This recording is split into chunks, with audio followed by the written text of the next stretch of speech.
Okay, so now very quickly, I'm going to run through the 7 different profiles. Now, the first one may be the most difficult to understand, and if you're of this kind of profile, I'd like for you to really listen carefully. Or if somebody in your family is like this, the first one is that of the reformer. A good example would be Gandhi from the country that I come from in India, or Abraham Lincoln, people like that, reformers. They change the world. Their duty is to bring about change in society to get things done. They've got good judgment of motives and character of people. They're very individualistic. They're idealistic, intense, and active. They feel very strongly about their convictions. They're very expressive people, and they're authoritative and dominant. They desire to influence people and stir people up. They enjoy public speaking, and they can do it with great boldness. They're very disciplined with themselves and with others. They're quick to see wrongdoing. They can be direct or blunt with people. They see things as either black or white. They want to see repentance and obedience in others quickly. They're able to identify true or false. They're concerned about justice and being right. They're very intense and active. They make big and quick decisions quickly. They are very bold leaders. They sometimes have great dreams and visions. They're willing to go all the way to the highest authority in the land to get something done. But wonderfully, they've got a very tender heart underneath their tough exterior. They're very strong-willed people, and they want what they want. Where would you find them in the world? They're leaders of great influence, political leaders, activists, athletes, public speakers, people like that. Very strong-willed people. Is that one of you? Let me hold up the mirror again. You recognize yourself or somebody in your family. The next category is the exact opposite, the server. Their duty is to do the practical things of the job or the venture. They're quick to volunteer and help. They prefer not to be the center of attention. They enjoy manual projects. They're willing to do a varieties of tasks. They're very loyal, sincere, tolerant, devoted, faithful. They're very patient, easygoing, friendly. They're good listeners and great followers. They're very empathetic towards others. They like to be under leadership. They're content just to be appreciated. They enjoy routine tasks. They've got the physical stamina and extra energy. They're able to complete short projects. They don't mind sacrificing when needed. They're very hospitable, and they try to make people feel at home. They're reliable. They keep things neat and in order. Very meticulous. They're very good with their hands. They're hard workers. They respond to needs quickly. Where would you find them in the world? They make very good ushers, greeters, information desk, office help, maintenance help, hospitality, waiters, general service, etc. They're people in the background. You don't see them, but you see their influence. They influence you. Is that one of you? Let's go to the next category. The next one is that of the teacher. A good example is Socrates or Albert Einstein, the people with the gray matter, very, very brainy. Their duty is to study and understand things about this world and then teach it accurately to the people around them. They love to study and research. They enjoy reading a lot. They're very self-disciplined and creative and imaginative. They're technical, methodical, analytical, and logical. They enjoy explaining. They can be genius-prone and very intellectual. They visualize, see, and organize all in their mind. They're content to spend large amount of time by themselves. They love data, lists and charts and graphs and things like that.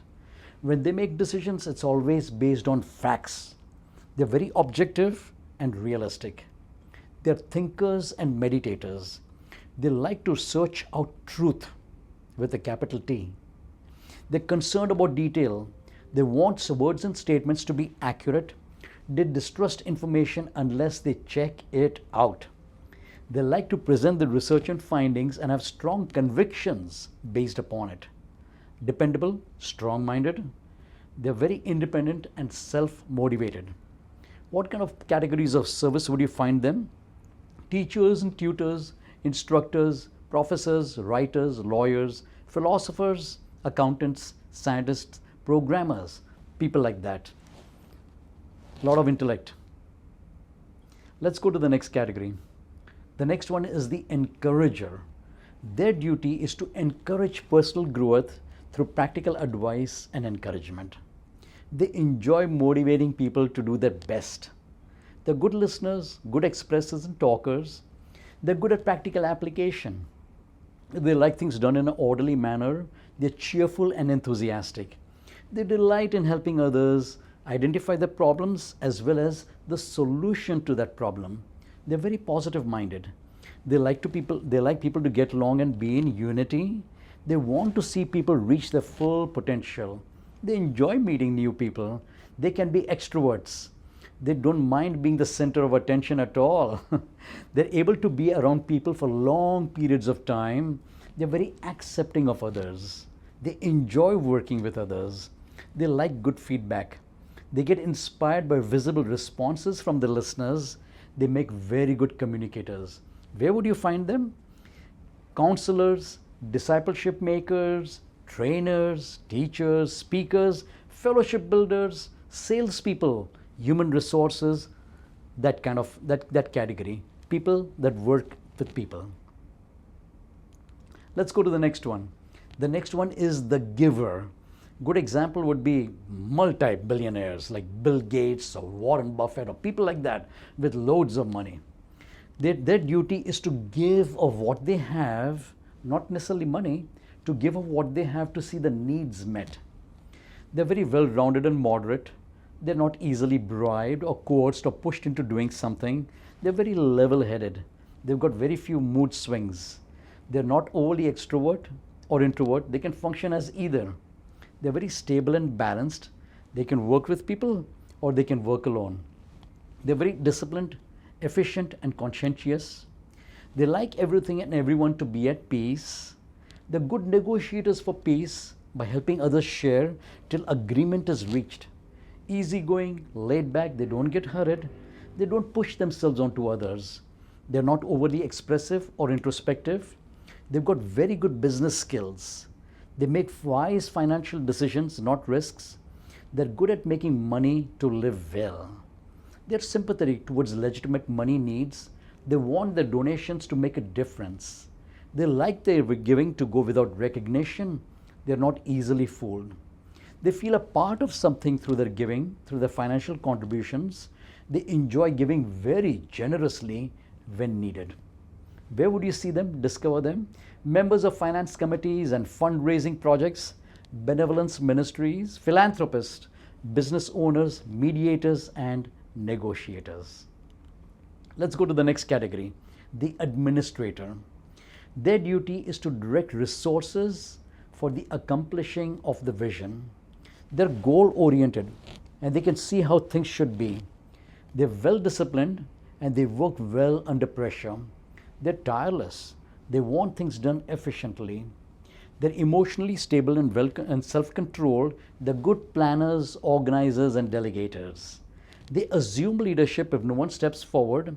They set high standards and overcome setbacks. They're efficient users of resources.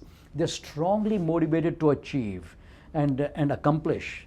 They're able to communicate their objectives. They're systematic and they can keep track of things to be done. They have the ability to see the big picture.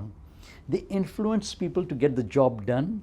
They love the challenge of the project or the goal. They want to finish a job to start a new one. They understand submission. They won't overstep the bounds. They can take criticism to complete the goal. They work best without supervision when the boundaries of authority have been established. They don't mind others getting credit so long as a job gets done. Where would you discover them in the world around you? They make very good managers, supervisors, CEOs, project coordinators and planners, directors, chairmen, people like that. Now this is the last category, the compassionate person. They express love, mercy and support to the hurting and emotionally needy people. They're very easy to talk to them. They're soft spoken, they're not pushy or forceful, they're very tender hearted, good listeners, responsive to others. They desire to bring comfort to others. They're sincere and very patient. They're self sacrificing. They want others to be kind and merciful also. They're able to weep with the hurting and they're able to rejoice with the joyful. They're quick to see and identify with hurting people. They are attracted to hurting people. They're very sensitive to others' feelings. They make feeling based decisions. They take up for the downtrodden and they'll speak up for the underprivileged ones. They avoid conflicts and confrontations. They want everybody to get along and be at peace and love one another. They don't get in a hurry with others. They've got very strong emotions. They're easily moved by the emotions of others. Where would you find them? In the hospital and nursing homes, NGOs, non-governmental organizations, abuse centers and shelters, hospice care, homes for unwed mothers, animal rescue, things like that. What are your top three? Once again, I hold up the mirror to you. From the 7 profiles that I've been describing, what are your top 3 profiles? What connects with you the most?